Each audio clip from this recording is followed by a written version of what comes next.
Bonjour, bonjour, je fais cette vidéo aujourd'hui pour vous partager des solutions naturelles pour prévenir et soigner efficacement et simplement les petits soucis de l'hiver, les petits maux de l'hiver, rhume, bronchite, grippe, etc. Y compris les maux de l'hiver les plus à la mode, on va dire. Donc je vais vous parler de ma solution, on va dire, favorite, qui est le chlorure de magnésium, euh, qui est pour moi la plus simple, la plus efficace, la moins chère, pour remédier contre toutes les infections qui existent. Enfin, qui existent, en tout cas toutes celles courantes, on va dire. Voilà. Et voilà, alors ça ne veut pas dire qu'il faut arrêter de faire tout le reste. Si vous avez d'autres, j'imagine que vous connaissez peut-être des huiles essentielles, des remèdes à base de thym, de sirop, de je ne sais quoi. Il y a plein de choses qui peuvent être bonnes, ça ne veut pas dire qu'il faut arrêter tout ça. Simplement, moi je vous donne mon truc principal, ma baguette magique favorite pour les choses de l'hiver. Et voilà, qui suis-je un peu pour vous donner ce conseil? J'ai été naturopathe pendant plusieurs années. Je suis formé à ça et j'ai pu tester sur moi, sur les proches, sur mes patients, sur les enfants, ce remède. Et c'est vraiment, voilà, si je devais aujourd'hui ne plus y avoir qu'un seul remède, ce serait ce petit sachet là, le chlorure de magnésium. Alors évidemment, je ne le vends pas, j'ai pas d'action chez eux, c'est vraiment, sans pour le prix que ça coûte, c'est vraiment là ce que je peux vous conseiller pour tous les maux de l'hiver, pour aussi vous tranquilliser l'esprit. L'idée de cette vidéo, c'est aussi d'apaiser la peur, d'apaiser les angoisses par rapport à tout ce qui se passe en ce moment. Et pour vous dire qu'il y a des solutions, qu'il y a des traitements, qu'il y a des choses simples et efficaces qui fonctionnent. Donc voilà, des choses naturelles. Après, voilà, pour ceux qui pourraient éventuellement en douter, vous pouvez toujours vous rabattre sur les traitements médicaux fiables qui fonctionnent, à savoir chloroquine, ivermectine et azithromycine. Si j'écorche pas trop les noms, j'ai toujours un peu de mal avec les noms des médicaments. Et puis zinc et vitamine D. On pourra en parler d'ailleurs de la vitamine D après, mais donc vous pouvez toujours cette solution-là qui fonctionne très bien. Et je vous donne moi en plus cette solution naturelle qui fonctionne à elle seule quasiment. Euh, donc pour tous les problèmes de l'hiver, peu importe à la limite ce que ce soit. L'idée c'est de pouvoir se soigner du coup à la maison tranquillement, sans avoir à sortir de chez soi, sans avoir à trop s'inquiéter non plus, parce que c'est efficace assez vite. Alors l'idée de ce remède, je vais évidemment vous détailler comment on le prend, comment ça fonctionne, etc.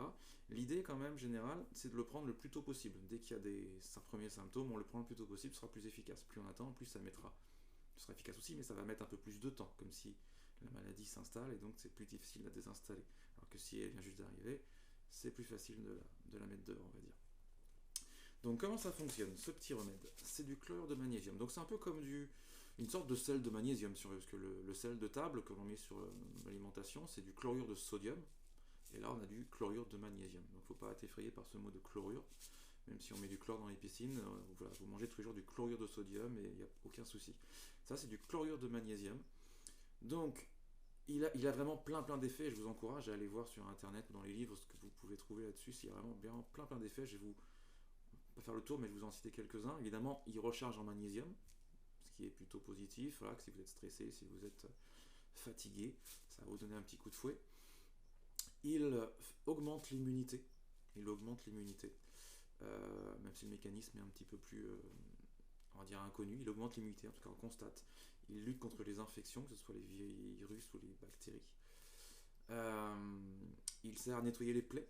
Il peut servir pour les animaux, pour les plaies des animaux, même sous forme de pipette pour les animaux. Évidemment, il peut se prendre à tout âge, du nourrisson jusqu'à la personne âgée. Son seul inconvénient, ce serait le goût. Mais j'ai une astuce qui va vous permettre de trouver ça bon et qui en plus va se rajouter à l'effet pour renforcer l'immunité. Donc déjà, qu'est-ce que c'est? Vous entendez, c'est une petite poudre qu'on va diluer dans 1 litre d'eau. Ça, vous le trouvez en pharmacie. C'est un petit sachet de 20 grammes. Il faut le demander au comptoir. Et vous le mettez dans 1 litre d'eau. Ça va voilà, troubler un petit peu l'eau quelques instants. Puis l'eau va redevenir claire. Et vous pouvez conserver ce litre donc de solution de chlore de magnésium. Vous pouvez le conserver plusieurs semaines au frigo. Si vous voulez prévenir les soucis ou faire une recharge en magnésium, vous faites une cure de 21 jours. Donc il vous faudra 3 sachets. Vous les mettez pas tous dans l'eau en même temps, vous les faites les uns après les autres, vous faites 3 sachets et vous prenez un verre donc de cette solution de chlore de magnésium, un verre, c'est-à-dire un petit verre, c'est-à-dire à peu près 125 millilitres exactement, si vous voulez la dose exacte, 125 millilitres. Ça c'est la dose à partir de 5 ans. À partir de 5 ans, on peut prendre 125 millilitres, un petit verre, et vous prenez un verre comme ça le matin. Et donc la petite astuce pour trouver ça bon, c'est d'y mettre en plus du jus de citron. Alors évidemment, du vrai jus de citron. Hein, un vrai citron, vous le coupez, vous le pressez, pas les petites choses en bouteille ou les petites choses à base de jus concentré. Du vrai jus de citron, ça va vous rajouter les effets du jus de citron, c'est-à-dire déjà ça va aider à nettoyer l'organisme, et ce sera très important quand on connaît le fonctionnement des virus, on y verra tout à l'heure, et puis ça va vous apporter de la vitamine C. La vitamine C est très utile au système immunitaire puisque nos globules blancs ont besoin d'une molécule de vitamine C pour bien fonctionner. Un peu comme les globules rouges ont besoin de fer pour fixer l'oxygène, nos petits globules blancs, eux, ils ont besoin de la vitamine C pour fixer, pour travailler, pour être efficace. Ok, donc on a trouvé déjà l'astuce, comment trouver ça bon, et selon la dose de jus de citron qu'on met dedans, on peut aussi, ce petit verre, on peut aussi le rallonger avec un petit peu d'eau, et on met du jus de citron, et du coup, c'est le goût du citron qui prend le dessus, et le goût amer du chlore de magnésium ne se fera pas sentir. Donc pour les enfants, c'est bien, et même pour les grands. Ok, donc ça c'est pour en prévention, pour prévenir. Maintenant, quand on commence à avoir des symptômes, ou qu'on est malade, même si on a un peu tardé, donc je dis c'est mieux au premier symptôme, mais bon, si on traîne un peu, ce sera toujours efficace, on fait la même solution, mais on va en prendre plus. On va en prendre jusqu'à 3 fois par jour. Vous voyez, voilà, ça peut être 2 fois, par exemple matin et soir, ou ça peut être 3 fois, matin, midi et soir. Idéalement, le ventre vide, parce que comme ça rentre mieux dans le sang, il y a moins de pertes avec la digestion, vous voyez, ça va directement dans le corps. Donc idéalement, par exemple, le matin à jeun, avant les repas, quoi, on va dire. Voilà, 3 par jour. Alors attention après au dosage, puisque un des effets du chlore de magnésium, c'est d'être un laxatif léger.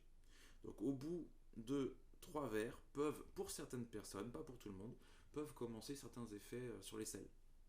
Donc là, ce sera à vous de juger. Certains peuvent prendre 4-5 verres sans souci, d'autres au bout de 2-3 verres commencent à avoir des effets. Donc là, c'est à vous de voir si 3 verres, bon, c'est juste des sels plus molles, plus liquides. Alors, au pire, vous évacuez un petit peu et puis vous rétablissez le dosage après. C'est pas bien méchant. Et d'ailleurs, ce qui est étonnant, c'est que ce remède de chlore de magnésium est pourtant efficace en cas de gastro-entérite. C'est important de le dire parce que la gastro-entérite fait partie des maux de l'hiver.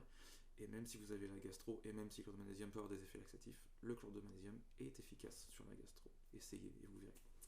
Voilà, je ne vous demande pas de me croire, essayez, ça coûte 1 à 2 euros le sachet en pharmacie. Au pire, ça vous recharge en magnésium. Et voilà, faites vos tests, essayez sur vous, sur vos enfants, sur vos proches, c'est vraiment fantastique. Vous l'aurez essayé une fois, de toute façon, je pense que vous en ferez le plein. Voilà. Donc voilà, en gros, je vais vous donner les dosages aussi pour les enfants, parce que j'ai dit, à partir de 5 ans, on prend 125 ml, donc un petit verre, mais avant, on prend un petit peu moins. Alors, je ne connais pas par cœur, je les ai bien, donc à 4 ans, on descend la dose à 100 ml. À 3 ans, 80 ml. À 2 ans, 60 ml. Et avant 2 ans, donc pour les nourrissons, on va dire, si on fait des tranches de 6 mois, on va dire de 1 à 4 cuillerées à café. Et là encore, 3 fois par jour. Donc ça veut dire 0 à 6 mois, 1 cuillère à café, de 6 mois à 1 an, 2 cuillères à café, ainsi de suite, jusqu'à arriver à 2 ans à 60 ml. Je redis 3 ans 80 ml, 4 ans 100 ml, et au-delà de 5 ans 125 ml. Et pour les adultes. Ok, donc on a fait le tour un peu de tout ce qui était le côté pratique, enfin il me semble. Évidemment, vous pourrez poser vos questions dans les commentaires en dessous, il n'y a pas de souci. J'essaierai d'y répondre du mieux que je peux.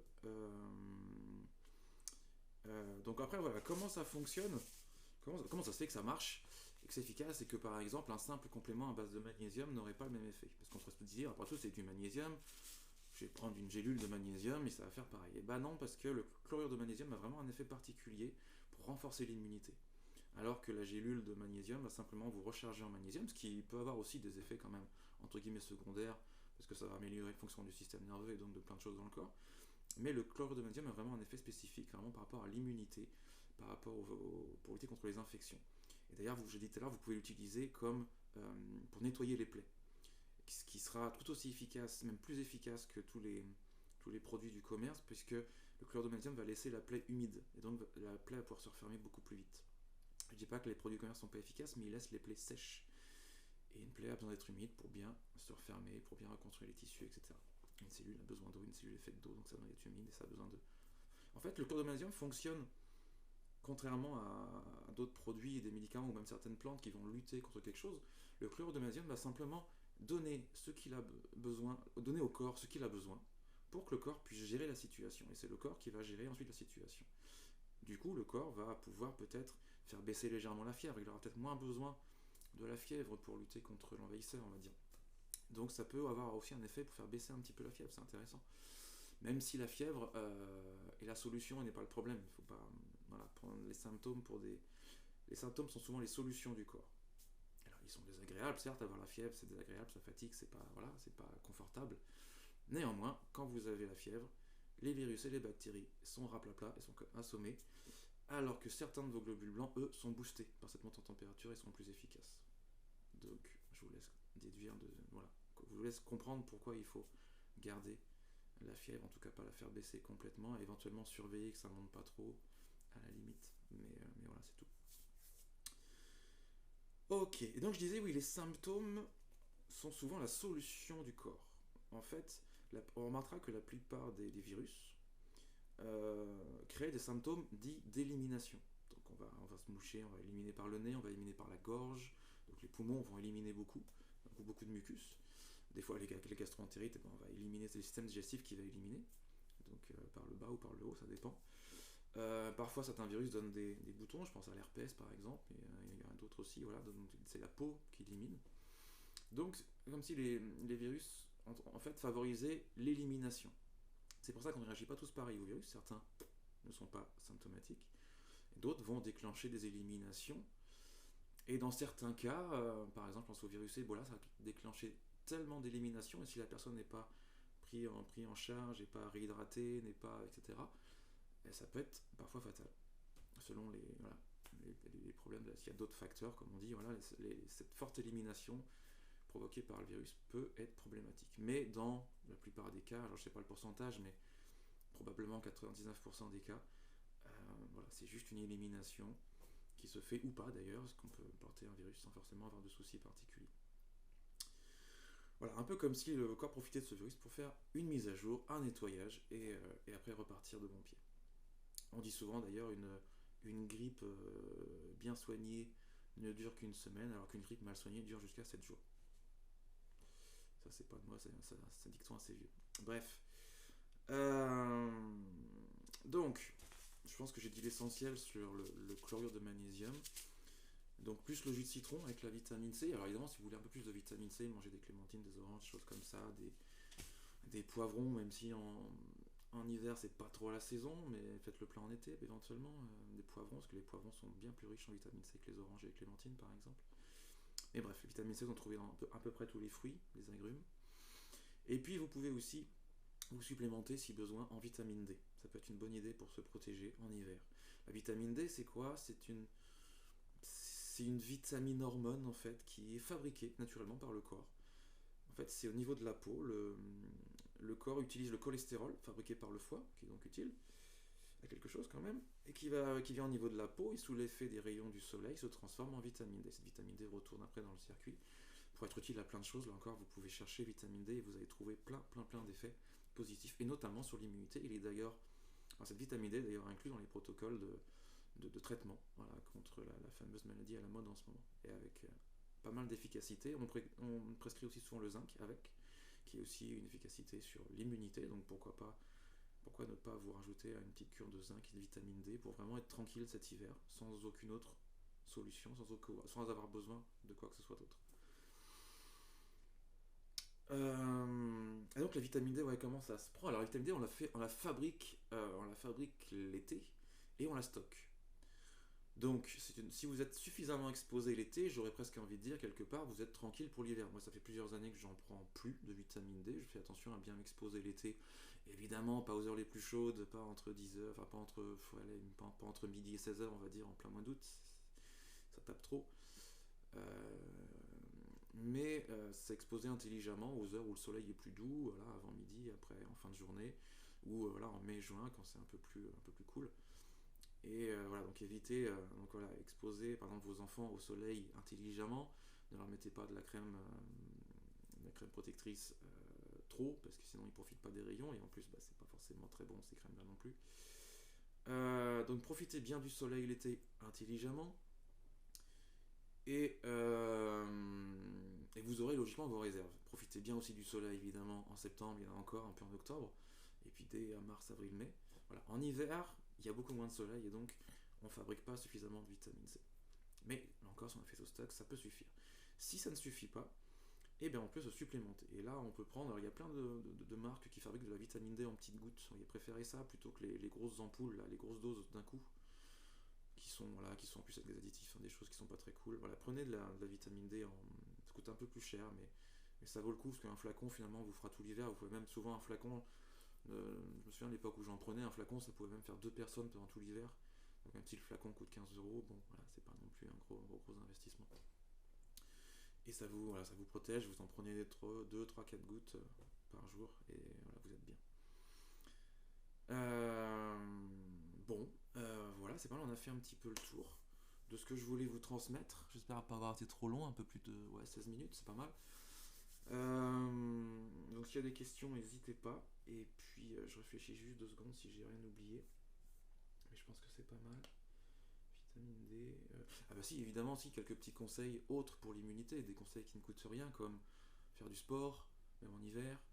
Comme ne pas chauffer, ne pas trop surchauffer les maisons, ne pas, dans l'idée de créer un choc thermique après avec l'extérieur, ne pas se surcouvrir non plus, mais au contraire s'exposer au froid régulièrement permet de renforcer l'immunité, que ce soit par des bains froids, que ce soit simplement en faisant du sport dehors, que ce soit par différentes manières. Exposez-vous au froid de manière euh, voilà, contrôlée, voulue, et c'est un peu la méthode Wim Hof aussi avec la respiration. Enfin, je vous laisse un peu explorer tout ça, je ne vais pas tout détailler ici, vous avez des gens très compétents pour ça. Exposition au froid, notamment dans le film Vivante, on en parle beaucoup. Je vous invite à aller voir le film Vivante et le film Régénère aussi, au passage, qui sont de très bons films sur la santé naturelle. Bref. Donc ça, qu'est-ce que vous pouvez faire? Évidemment, le principal outil de l'immunité, et ça j'ai pu l'expérimenter maintes et maintes fois, et je suis pas le seul, c'est le mental. Quand on a peur, quand on a peur d'être malade, on augmente ses chances, et de beaucoup, d'être malade. Surtout si cette peur se répète au quotidien par les messages à la télé, etc., etc. Donc on augmente ses chances. Quand on sait qu'on est en bonne santé et qu'on sait comment se soigner, qu'on n'est pas inquiet, on augmente déjà son immunité en diminuant le stress, en diminuant la peur. Donc ça déjà c'est presque fondamental. Ça plus le chlore de magnésium, un peu de citron, éventuellement de la vitamine D, et vous êtes tranquille pour l'hiver. Et puis ici évidemment le repos.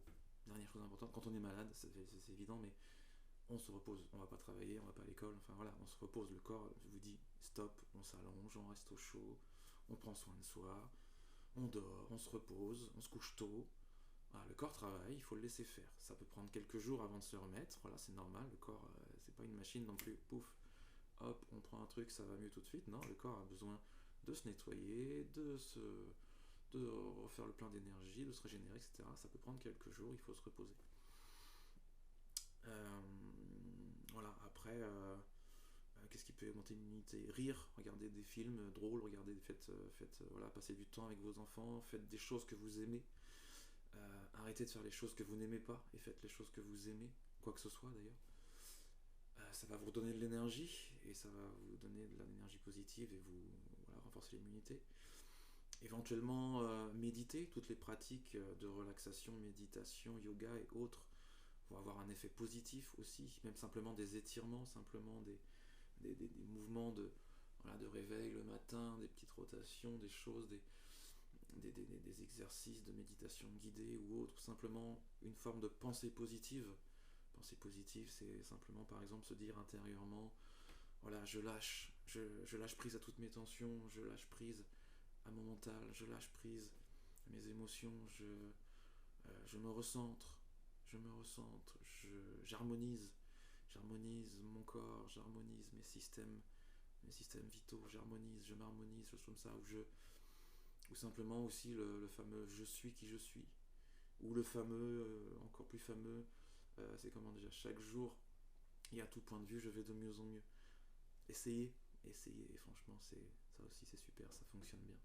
Ayez ces suggestions, c'est simplement de l'autosuggestion, un peu comme on ferait en hypnose, autosuggestion, en ayant un ressenti en même temps agréable. Dites-vous, je suis qui je suis, par exemple, et voyez ce que ça vous fait dans le corps, et si c'est agréable, ben là vous avez gagné, ça va être positif pour vous, ça va vous faire du bien, ça va entraîner des choses positives dans votre vie.